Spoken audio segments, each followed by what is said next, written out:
O halimbawa yung mga breach of contract, yung mga nagbe-break ng contract, yung mga ganun-ganun. So, nandyan lahat yan ng mga batas-batas, alamin nyo po, para hindi po kayo, napapasubo. Charis. Tapos, baka mamaya ikulong ka, Zay, nang hindi mo nalalaman kasi ignorance of the law excuses no one. Napunta na sa batas, Anech. Tingin ko maglolona ako next year. Charis! So, eto na. Ayan, yung passport, yung visa mo, employment certificate, tapos yung contract mo, either na po yun. Pero pwedeng may employment certificate ka or COEC kasi tawag nila doon, Certificate of Employment with Compensation. Or your contract and your visa.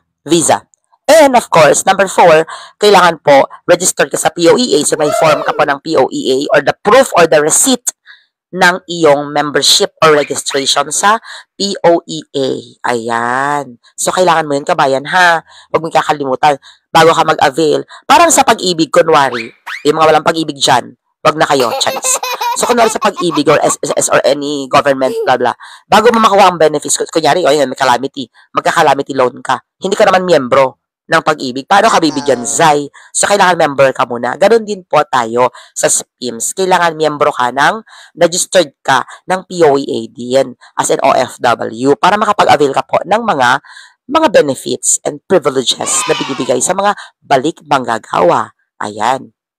Tapos, number 5, di resume mo na, Ayan. So, mag-resume ka na. Siyempre, kailangan mo din magpasa ng resume. Sa government po kasi, that is the personal data sheet.